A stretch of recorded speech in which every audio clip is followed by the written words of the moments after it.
Well, thank you, David, for your time. Were you going to ask me which my favourite? Oh, sorry. Yes, I will ask you which is your favourite. So, which is your favourite? For me, it's the middle one, definitely. Yes. You know, those. What about those great big ice balls that are fashionable? Yes. Is that good? Yeah, well, I think for a bourbon, yes. This is a good glass. Oh yes, this is the proper Glencairn style. Yeah. Gosh. So I think it's got a totally different aroma. Like bacon? Yeah.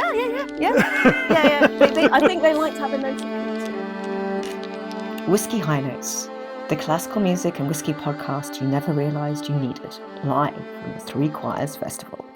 So, good afternoon and welcome to Whisky High Notes. Whisky High Notes on the road. Yeah.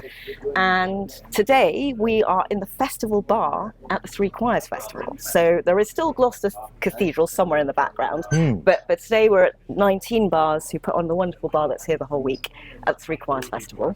And before we start everything, I just want to say we also, for these special episodes, have a selection of whiskies that have been gifted for Whisky High Notes by Benromach Distillery, Ludlow Whisky Distillery, and also Lindores Abbey Distillery. Great. So thank you very much to those companies because it's allowed me to basically make a selection from those whiskies to go with the classical pieces I've asked my guests about. And today I have David Francis. Thank you very much for joining me. So you are the Chief Executive of Three Choirs Festival. Do you want to say a bit more about that and yourself? Yeah. So I've been Chief Executive now for about 18 months. So this is my second festival. My first one is in Hereford, and of course Gloucester this year, and next year we'll be in Worcester, which we're looking forward to. So, I'm sure you know already, but we're the oldest and longest running classical music festival in the world. So I think what always resonates really strongly with me, particularly in places like this, is in a sense, you and I being closely associated with the festival, we're standing on the shoulders of giants. Yes. We really are. Yes. And I think I feel that very keenly, and particularly during the festival, when you hear the music and you know that this is music written by people who were here and were part of this community, and that legacy is so strong. It's remarkable that and it's a real privilege. No, I feel that sometimes. I feel I'm a real privilege to be part of it myself, and kind of looking back at music that was written 200, 300 years ago, some of it commissioned for the festival, and some great composer names like Elgar, Vaughan Williams, Holst, Howells, and then be sitting with a living composer and have a chat, or a modern artist playing early music of Dowland. It's just so great, and all that connection with history. Exactly. And I think that kind of legacy. I mean, yesterday we had Higgins Magnificat and Dimittis live on Radio 3. So we're absolutely creating these wonderful opportunities for composers, and again embedding them within the community. I just think that's so important. So it's lovely to see the composers hanging out. Joanna Marsh was here yesterday, and we've had Cheryl Francis Ho. Yes. And so really lovely to see people. No, really lovely. So, right. Always do this as part of it. I do a quick fire round. So if you just answer the questions, whatever comes into your head first. Okay. Are you ready? Yep. Whiskey or gin? Whiskey, definitely. Good. Peaty or floral? Probably floral. Yeah. Okay. I don't mind a bit of PT, but if it's like the TCP end of PT, it's a bit much. Room temperature or chilled? You see. I'm if it's like American bourbon, chilled. So ice. Yes. But if I've got a good whiskey, I generally. So it's a bit tricky. You can buy these things now like stones that you can put in the freezer to keep them cold. So then you're not adding water. And those. What about those great big ice balls that are fashionable? Is that good? Well, I think for a bourbon, yes. Okay, very good. So let me just get my cards in the right order. So thank you for that. So for this little podcast version, I actually asked you to think about music from across the festival. I gave a different brief to everyone. So you chose quite an array of really nice ones, but the way I sort out my tastings or whiskies to go with it, I probably think about slightly lighter, straightforward whiskies to start with, and they might get slightly stronger as we go along. So for the pieces that you selected, the first one is actually an arrangement of an American spiritual or a traditional spiritual by David Blackwell. Steal Away, I think. Steal Away. So that was in Lodge's 8 concert, particularly. So tell us about that, because I managed to find a recording. Brilliant. So I think from my point of view, it's a privilege to hear so much choral music, and outside the day job I conduct a choral society, so I'm always looking for interesting arrangements. And I think to take something like Steal Away and add a really original and really beautiful arrangement of it is a real accomplishment. So the thing that really struck me about this arrangement was clearly, they knew the ensemble. So that just seemed so that immediately that was that deep connection with the musician, with the singers in this case, and they they really knew that arrangement inside out. That was the first thing. But secondly, then the colours and the creativity of the arrangement that just came to light and just kind of blossomed. And I guess that's a sort of a bit of a theme through my through my choices. But what I loved about it was its kind of ebb and flow. And actually, it's always great to hear something that's familiar in a completely new way. It's like sort of, in visual art, it's like interventionist art. So something really familiar. You're hearing it in a new way. And the other thing is that I'm slightly allergic to appropriation. So so there's always that sort of sense of, gosh, here's a kind of a white, Western classical music, singing, as a Black American spiritual.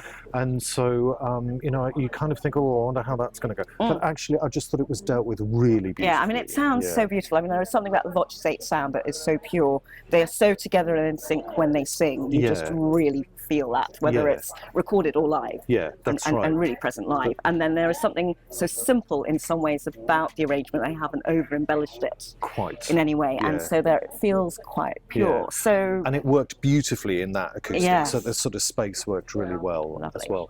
What I'd say about Voces 8 is that, they work so hard as a vocal ensemble to kind of match all of those, the vowel sounds and the diphthongs of the word. I mean, they craft the way they sing and match across the singers, every single, as I said, vowel and diphthong. It's so impressive, because in big choral singing, you can't do that because you'd have 145 people trying to coordinate. And so there's a real craft behind that. Okay, so probably should go to the whiskey next, because that's part of the link this afternoon. Good. So for me, I wanted to go with something that was slightly, I suppose, very crafted and put together. So there was one whiskey distillery, which is the Ludlow single malt whiskey. So they've been going about 8 years, I think, and we got a nice picture of it lower down here. But basically, let's see if I get this right. So the whiskey itself been going for about 8 years, but I think Ludlow Gin was founded in 2018. But this particular one, called Distiller's Cut, I'm going to try and show it to the cameras now. It's a very small bottle. So it's actually from a nice, cute little range they have of sample packs where you get, I think, the Oloroso sherry, it might be, or the Pedro Jimenez, I forget which one, but the Distiller's Cut and their peated one. So it's quite cute. And there's something about this one. It's actually, I think it's distilled 4 times to try and get it as smooth and clear as possible. And then basically the distilleries is in the Welsh Marches. And the barley's partly English and partly Scottish, and it's small batch casks as well. So it's actually goes through a very small still, which is actually German and wood fired. So it's one of the few wood fired stills in England. I'm learning something. Something about the quadruple distilling just gives it slightly cleaner edge. So I thought that's what we'd get with this. So if we go to the end glass there, and I'll put this back as well. And it's very pale in colour. It is. So what I like to do at this point is look at it at different stages. So first of all, absolutely, the colour is very light wine. It's more like like apple juice or something like that. Or it could be like a dry sherry or something, or a vermouth. Vermouth. That's it. Absolutely. Then this glass is quite crowded because it's got lots of words on it. I then like to look at the legs a bit. So like, how much is it going down the side of the glass? And so there's quite a bit, but lots of bits going down fairly quickly. And what does that tell us? Sometimes if it really takes a long time, or there are lots of big drips, then it can mean it's slightly oilier, it might stay in the mouth longer, or it might have a longer finish. But it changes. Good. So then a bit of the aroma. All right. To see what you smell.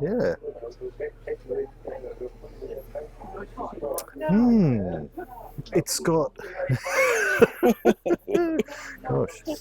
For me, it gets some cereal notes. So I get a kind of a bit of the wood, but I also get almost like cereal grains. Well, that's interesting because the first word that popped into my head was like natural nature. Ah, okay. Yeah, something definitely there. Yeah, yes. exactly. Yeah, certainly. And then next, a little taste. It's nice, great. Yeah, so as they say, slant. Yeah, cheers. Yeah.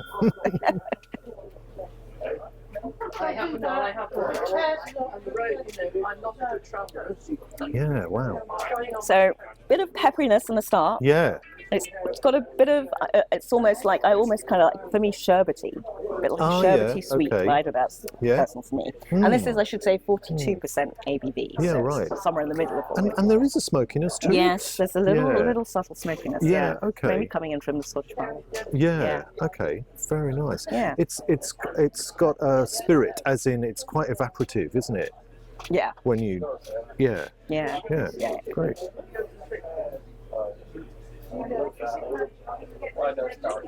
But I think the pureness of how they've gone about distilling it, I think for me is what made, for me, this whiskey link most to that kind of spiritual, and the way that Watches 8 have put that particular arrangement together. Absolutely. Yeah. Because actually there are, I mean, I can't really describe them because I'm not experienced, but actually you do get those sort of different sensations of that, certainly, as you go through. And actually that smokiness probably comes a bit later, doesn't it? Yeah, it hits down there, yeah, really nice. So there you go. Well, that's nice. And that's what music does to us, kind of hits us down there. And that's what... when it's good, Fantastic. So, chose such a lovely selection of pieces, and then it's something that we've already experienced in the program already. I think it might have been the Sunday night, but it's the Rachmaninoff. Oh yeah. Which I find a really interesting piece because I did a bit of research on it earlier, and he wrote it in 2 weeks. Yeah. In 1915, which is crazy. And I think you chose Movement 5. You'll maybe say exactly what it's called. Yeah. But I think he asked for that to be played at his funeral. Which is quite interesting, and it's so beautiful. Yeah, that follows. And then the other thing is, I heard that it was also banned in Russia after the revolution for a while. So in Russia, it wasn't really played for quite a few centuries until the 1980s or something like that. So it's such a shame because it's such a beautiful piece. Do you want to say a bit more about it? So Movement 5 is the Nunc Dimittis. Yeah. And having been brought up in a church-going family where it was a good parish church choir, and we sang matins and evensong every Sunday. So these words are like just kind of in my soul, and so.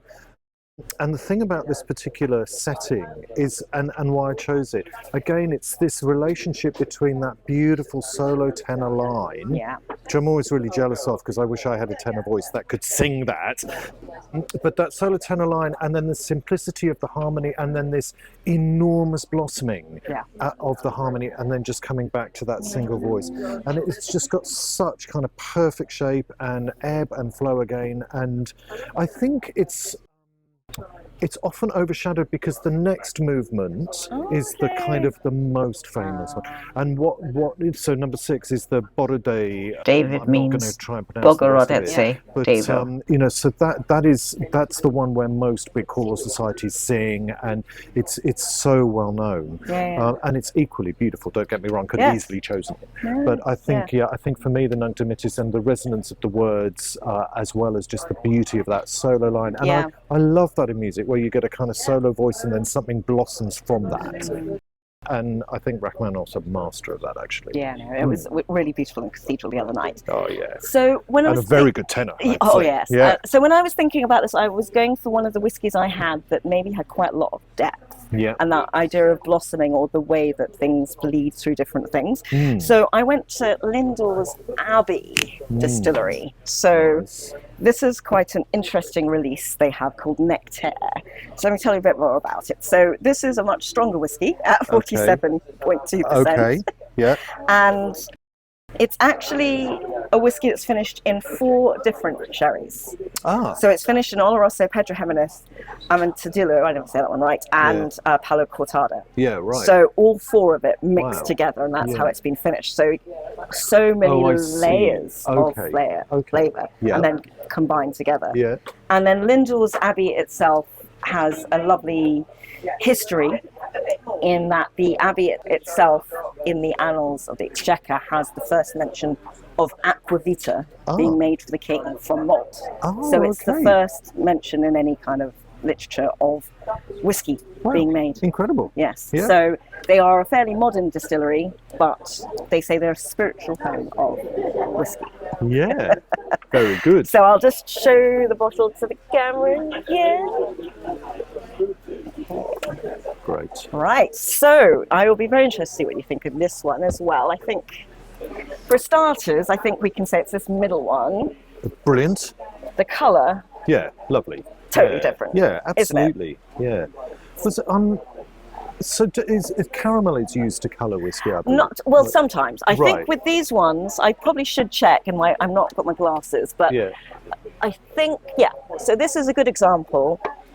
You take something like Montgomery and things like that. Is caramel coloured, or it is coloured, and also chill filtered to make sure it doesn't become cloudy. Right. But a lot of whiskies pride themselves in indicating they're not. Yes. So therefore, what you're seeing is the natural colour from the natural cask colour. colour. Yeah, so this okay. one does actually say non-chill filtered and natural colour. Okay. So this is what you're getting Right. Good. from it being Very nice. in the different casks. But Right. there's a range, and it doesn't always affect everything, but some No, people sure. really pride themselves on that. So what you're Sure. seeing Yeah. is. Very But good. I think you can see Thank you. that might be linked to the sherries.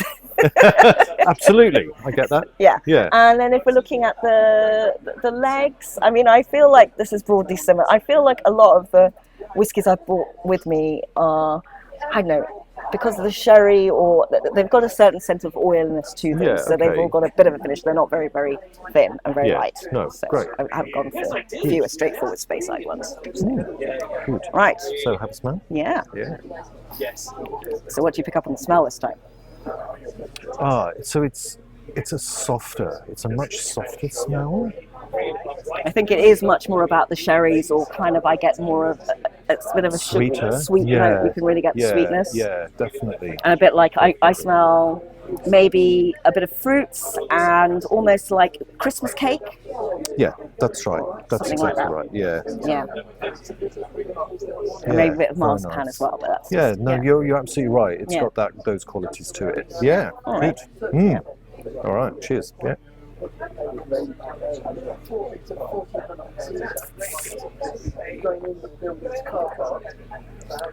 Yeah. Oh, definitely. It's definitely got that, that spicy Christmas cakey. Yes. Definitely. Yeah. It's beautiful and it's warm. It's very warm, isn't it? And It's it's lovely. got a long finish. It takes a long Absolutely. time for it to go down, Yeah. and it stays in your mouth quite a long time. It Yeah. also coats the side of your That's mouth right. as well. Yeah. Yeah. But you get that not overt sweetness, but rounded sweetness, Yeah, it's which is not very much overtly sweet. No. So it's got No, definite it's really nice. notes. But for me, it had, I suppose, with the four different sherry finishes that are put together, I felt it had that complexity of parts put together and just beautiful I'd agree harmony with and then that. cut through. Yeah. Rachmaninoff. And then that long lingering effect, Yes. that you get with that Rachmaninoff, Yeah. which just sits when you've heard it. It's such beautiful music. Yeah. Yeah. So there you Great. go. That's Yes. a good choice. So, Nectere. Yeah. Right. So that leaves us with one piece. Yes. And one whiskey. So Chichester Yeah. is an interesting one for me, and actually it's on tonight Yes, it for is. us in the cathedral. Yeah. And when I was a kid and I was singing in choirs, there was a piece that I remembered singing and I forgot about, and I didn't know what it was, and I thought it was Britain or something, and I spent ages looking for it. Yeah. I think it was in the 1980s or something like that. Yeah. And I found it again by accident, finding the Chichester Psalms, and that opening Yeah. is just stuck in my brain. I remember I think I was quite a small brilliant. kid right Yeah, there, and okay. it's just, I love that. And that's what I was searching for, because I knew the notes almost. Yeah, And the way it okay. starts, and it's quite angular and Yes. quite big, but Yeah. beautiful, because we were practicing it so many times. It Yeah. really stuck in my head. Yeah. So it was Yeah. a real joy when I found it again. So Yeah. I'm excited to hear it again tonight. I am as well. And yeah. I It's guess kind of my pick of the week. yeah. Oh, okay. Okay. Well, I'm going to be there. It's going to be one of my Yeah. late night enjoyments. But Yeah. but why did you choose it? So for the same reason, I mean, I love it, and I think like Bernstein is quite a complex character, and I think that comes through in the music. I think it's it's obviously a religious piece. It was commissioned for the Southern Cathedrals Festivals. Oh right. There's another. Oh yes. festival. How long's that been going on? Oh, they're a newcomer for sure. But it was commissioned for them, and I think, so it's a religious text, but clearly it's a little bit irreverent, so and Bernstein, as I said, was a complicated character, so I wonder about what his relationship with, formal religion was, and formal religious texts. And I think, the spikiness, the jazziness, and yet suddenly you get this beautiful melody. There is a real in the middle contrast, of it. isn't there? Absolutely. Yes. I wonder whether this kind of actually shows, a real kind of lack of clarity with his own relationship with faith and religion and organized religion and all that stuff, and it's I mean, I haven't heard it live for a long time. I've sung it once myself and love it. I think there's a leanness to the orchestration and to the percussion, which I like. So that despite its spikiness, and it feels complex, but actually there's space. Yeah, that's right. There's definitely space in it. And I think, it's one of those ones where you will go home with a tune in your mind, despite having heard some quite complex music. I was looking it up again, and the bit I remember is probably the bit that's in 7/4. So as a kid, trying to understand that is so interesting. But and I also read that he borrowed maybe bits of West Side Story not used. Oh, yeah. As part of it, which makes sense. And maybe that's a little bit of that jazziness coming in. Right. But it's so beautiful. So choosing a whiskey for that, I think I probably went, as I said, it does have real dynamic range across the three movements, but I probably went for the I suppose, the meaty aspects of it in terms of the whiskey I chose. Yeah. So for this one, I went to a whiskey called Benromach. Okay. So that is a distillery that I think started off in the late 19th century and kind of kept being opened and closed, and it just never seemed to be around for a very long while. Diageo had it at some point in the 60s and 70s, but closed it in 1983. But an independent bottler called Gordon MacPhail opened it again in the 1990s. Okay. And one story that I've already mentioned in one of these other ones, but I'll mention in front of you, is they actually opened it in 1998 again with the King, or rather Prince Charles at the time, now King. Yeah, okay. So that the Benromach distillery was opened by him, and there's a nice link with our festival. Absolutely. There. And just to give you a bit more detail about the whiskey itself, this is a particular special release. So it's 46%, so slightly less than the last one. Yeah. And basically, it's one that's been mostly in bourbon barrel, but for the last 26 months, it's been finished in a Côte Rôtie cask, which is red wine from the Rhone region. Right. So for 26 months, it's quite a long time. That probably explains the colour as well, because I think this will be another one which is natural colour. Yeah. And they've released it only in the last couple of months. So I feel very lucky that they were happy to give that for this. And I would say that it's probably it's from the Speyside region. You might know, for Speyside, that tends to be lighter whiskies. There are lots of distilleries in that area, Glenmurray and other things like that. But this is a very meaty whiskey, as I would call it. It's got a lot of depth, with the red wine cask. Yeah. So let's see what you think. But I'll just show it to the camera first. Yeah. So Good.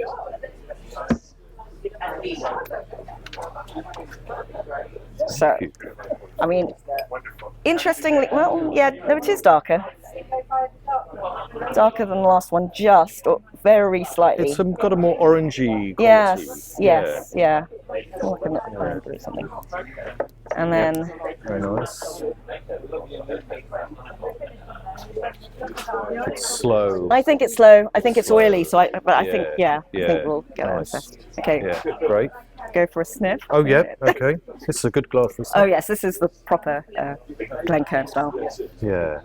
Gosh. So I think it's got a totally different aroma. It's like bacon. Yeah. I think they like to have a note of peat in the background, but just a note of it. See if you can pick that up. But I think that's where you're picking up the bacon element from. But smoky bacon. Yeah, that's right. but it's sweetness, isn't it? Oh, as yeah. well. Yeah. Yeah, definitely. I mean, it definitely picks up from something from the bourbon barrels as well. But you're now just making me think of bacon. I don't know if someone's cooking something somewhere else as well. No, but that's that smoky bacon taste. Yeah, brilliant. Good. All right, we're going to try. Yes. I mean, you must have a story about when you got Paris. Gosh. Damn. So many layers. Yeah.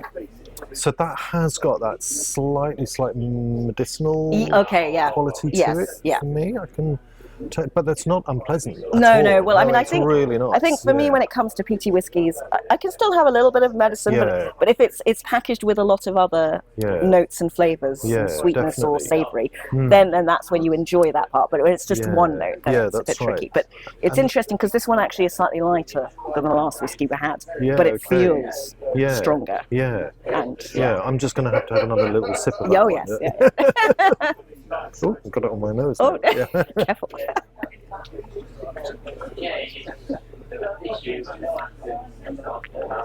But I think there's a little bit of tannins of the red wine for me, like on the side of the... Yeah? Yeah, I get that on the tongue as well. Yeah, that's interesting. Like, if I didn't know about the red wine, I don't think I would know. You would not know, yeah. But it has got a dryness that perhaps you would get with a red wine. Yeah. Yeah, I think this might be one where I might add a drop of Yes, water. yeah. Or would you? Or do you think? I mean, I'm not going not necessarily but now. Yes, but I think it could be one. I guess it's depending on when in the day I'm drinking it or what else I'm drinking. Yeah. I think I had some of it the other day and it was perfect. Yeah. But I think a bit earlier, it might just a drop might just open it up a little bit. Maybe get less of the bacon. Yeah. And a bit more of the sweetness. Yeah. But no, but that's where it is worth. It is always your own personal choice. But that's where you go. Okay, this is a nice whiskey, but what would a little water do to it? Yeah. But it's got a very lingering. Yeah. It's really. I mean, it's still there. It's still there. Yes. Yeah. That's very, very. So it's quite. I call it meaty and chewy. Yeah, that's and right. so, like for me, it was the closest. No, it's a to great meaty and chewy. That's a great description of the Bernstein. Yeah. Definitely. Yeah. Yeah, beautiful. There Great. we go. Thank So, you. well, I mean, we go back to the festival now. So it was very nice to be in the 19 Bars festival tent with lots of action going on in the background. People obviously really enjoying themselves. Yes, also having a good drink. Yes, at the festival. And, well, we'll be back here again. Well, not here, but in Worcester. Next year for the next round of the festival. So we've just, there's just a couple of days left now. Yes. Just 2 more days. Yeah. And, finishing with that huge Dream of Gerontius. But via Chichester Psalms this evening, all right. which I'm looking forward to. Thank you. Well, thank you, David, for your time. Were you going to ask me which my favourite? Oh, sorry. Yes, I will ask you which is your favourite. So which is your favourite? For me, it's the middle one, definitely. Yes. That perfect mixture of, Yeah, that's right, because blend. I'm probably somebody who errs on the side of sweetness, and I could imagine just really enjoying drinking that one, and just reaching for that and thinking, it's very comforting. This one, the one that we've just had, that would be like, I need a drink and I need something just to give me a little bit of a punch. Absolutely. But and the Ludlow was absolutely lovely, and I'm really interested in the pale colour. I think that's really nice. And again, so this might be one of those ones where you just want a little punch, a little kick, But I think this one is my sitting at home with the dog by the fire.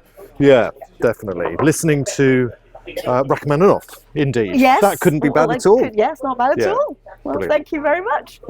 Thank you. You're listening to Whisky High Notes. Please like, share, subscribe today. Please drink and listen to classical music responsibly.